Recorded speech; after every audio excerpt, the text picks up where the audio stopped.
অনেক দিন ধরেই ফ্রিজে এই দুটো আম পড়েছিল, তাই আজকে ভাবলাম এই আমটা দিয়ে বানিয়ে ফেলি আম কাসুন্দি। আম কাসুন্দি বানানোর জন্য আমটাকে প্রথমে আমি খুব ভালোভাবে ছাড়িয়ে নিচ্ছি। এবার নেব একটা পিলারের সাহায্যে আমটাকে পিল করে নেব।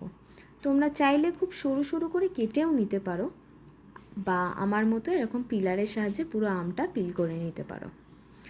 এরপর এই আমটা আমি 1-2 ঘন্টার জন্য রেখে দেবো রোদে। খুব বেশিক্ষণ রাখার কিন্তু প্রয়োজন নেই।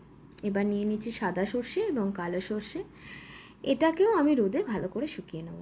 এবার শিলনোড়ার সাহায্যে আমি সর্ষেগুলোকে এক এক করে পেশাই করে নেব। এখানে কিন্তু আমি কোনো জলের ব্যবহার করছি না। প্রথমে সাদা এবং পরে কালো সর্ষেটাকে আমি পেশাই করে নিলাম। আর লক্ষ্য রাখবে, পুরো মিহি করে বাটলে কিন্তু হবে না, এটাকে একটু আধ ভাঙা দানা দানা রাখতে হবে।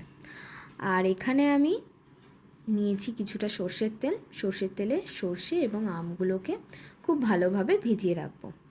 এবার দিয়ে দেবো নুন, হলুদ দিয়ে খুব ভালোভাবে মেখে নেব। দিয়ে দেবো ভিনিগার। অনেক দিন স্টোর করার জন্য কিন্তু ভিনিগারটা ম্যান্ডেটরি। এর মধ্যে আর একটু সর্ষের তেল দিয়ে দিচ্ছি, কারণ আমার মনে হয়েছিল কম হয়েছে।